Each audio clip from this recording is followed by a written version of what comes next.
Most significant development initiatives of this administration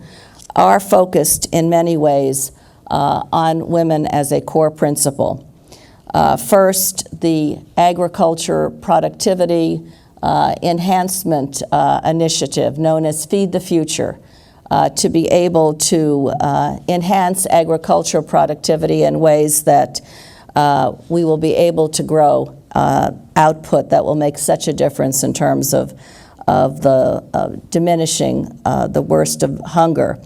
It recognizes that men and women farmers have different needs, that the great majority of small farmers are women, upwards of 70%. Their needs in terms of credit, in terms of ability to participate in decision-making forums,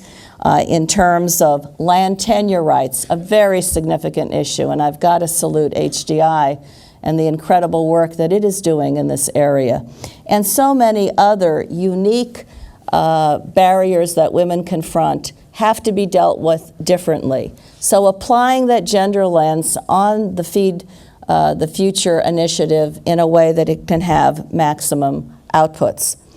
Secondly, in climate change, recognizing that women are the primary users, managers, and stewards of natural resources.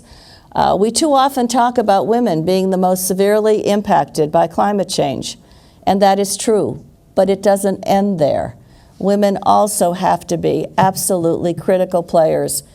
in adaptation and mitigation. And a lot of the work that we are doing and can be doing in terms of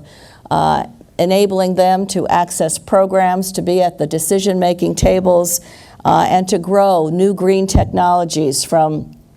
clean cook stoves to so many other ways in which they can be actors in bringing down environmental degradation is absolutely fundamental. Thirdly, the $63 billion global health initiative also aims to improve health and strengthen health systems worldwide, and it is focused on women-centered model of care.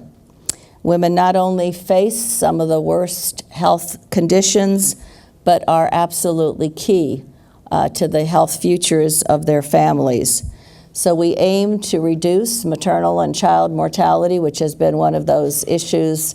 almost stuck on the track to progress, and to begin to bring those numbers down, and certainly to increase family planning in ways that will utilize what family planning represents as one of the best public health tools that we have to make a difference in people's lives, particularly women. The HIV/AIDS infection is also the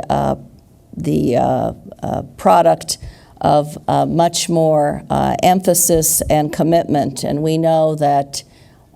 AIDS has the face today of a woman. And as we are able to get that antiretroviral drug that keeps from this disease being a death sentence, and ensuring that life can go on in ways that was not imagined perhaps that many years ago, still the infection rate goes up, and that infection rate alarmingly is focused on adolescent girls, and so many of them are the victims of tremendous sexual abuse that has to be addressed. So this focus on women and girls is an absolutely central focus in much of our very critical initiatives in development that many of you know have been the focus of so much investment and attention, and certainly now in implementation. Lastly, our leadership on women and girls is also focused on the role that women have to play in peace and security. Where women are oppressed and marginalized, those societies are far more dangerous, and extremism is more than likely to take hold. As Secretary Clinton has often stressed, we believe that the subjugation of women is a threat to national security for the United States. It is also a threat to the common security of our world, because the suffering and denial of the rights of women and the instability of nations goes hand in hand. And Afghanistan is an example of how critical it is for us to ensure that women play a central role in moving forward the possibilities for a better future there, and in securing that better future and helping to rebuild Afghanistan. But we've got significant development programs, many of which some of you are involved in, that go to the heart of education and literacy and agriculture, production and income generation of various kinds, and small business, as well as trying to stem the violence that women in particular have been affected by. 10 years ago, the Security Council adopted a resolution known commonly as 1325. That resolution links women, peace, and security. And when it comes to Afghanistan or so many other places around the globe that are areas of conflict, we need to ensure that women are fully participating in the processes that go forward to chart a better future, particularly that their participation in decision-making is supported, goes forward, because it will have so much to say about the sustainability of development, about the sustainability of a peace holding, and certainly about better governance. This issue that you all represent, partnerships and innovation, is absolutely central to how we see our development policy, and is something that the Secretary of State is deeply committed to, recognizing that the core competency that you represent needs to be part of the work that we do together in government, where we neither have all the answers nor all the resources, but together we can make an incredible difference. And that's why innovation is such an important undergirding principle for development as we go forward. Basic and applied research, expanding access to effective technology and practices, and approaching development in new and improved ways. I often am reminded of my friend Muhammad Yunus, that more than 30 years ago, when he was a young economist and lent $27 out of his own pocket to a group of poor craftspeople in a small town, he had no idea what it would bring about ultimately, and we could not imagine the transformative impact that small amounts of credit would have on the well-being of poor people and lifting them out of the cycle of poverty, particularly women. Well, innovation, as you know so well, and which I stand here to underscore, is such a critical component of successful development. One example of the kind of work we have been doing at the State Department has to do with mobile technology, which is a powerful tool for global development. In fact, it could one day be more powerful than what even microcredit represents. Because when it comes to mobile banking and certainly taking the unbanked of the world and turning their situation into one that can lift them up so dramatically, or whether it has to do with access to better health,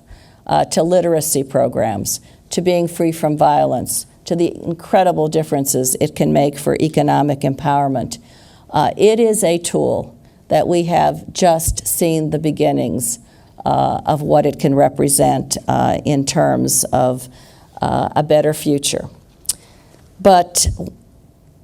the role of mobile technology is still not seen in terms of what it represents for women. They are not factored in the way that they could be. And there is a gender gap in access to mobile technology by women in some of the poorest places around the world. One that Cherie Blair's foundation, in concert with GSMA, the Association for Mobile Operators, came together to study and to do a release on. 300 million women, give or take the size of the United States, with no access to the potential that mobile technology represents. And so several weeks ago at the State Department, the Secretary of State, in concert with outside partners and with AID, announced an effort on the part of the operators of the companies who committed to coming together to have this gap in the next 3 years, so that what mobile technology could represent to poor women could be tapped in some of these places that might not ordinarily, as terms of a business strategy, be seen as places in which some initial investments could be made. And there on the stage, she stood with a representative of Sewa, a poor woman, a farmer, who talked brilliantly about what a difference access to that cell phone has meant to her own economic growth and the well-being of her family, as well as with the head of an NGO from Senegal in Africa, who talked about the difference it has made in raising up so many women who were illiterate and today are in the ranks of the literate and whose lives have also been transformed. So this kind of innovation is something that you represent and we are deeply committed to, and hope we can find the ways to focus more directly on. We've also come together with the Rockefeller Foundation on an innovation award that will be made in the next few months to a project or two that represent pioneering approaches to empowering women, either politically, economically, or socially, and hopefully through this global competition to being able to enable the awardees to work at scaling up the work that they are doing that is achieving great results, but on a smaller level. So initiatives like these indicate the centrality of investing in women and girls as a fundamental principle of our development and foreign policy. But the only way we can hope to meet the fundamental challenges of our time is to incorporate the needs and tap the talents and potential that these women and girls represent around the world. And that's where all of us come together. It is with this message and in this spirit that we join hands with all of you, our partners, to accelerate the kind of progress we can make together,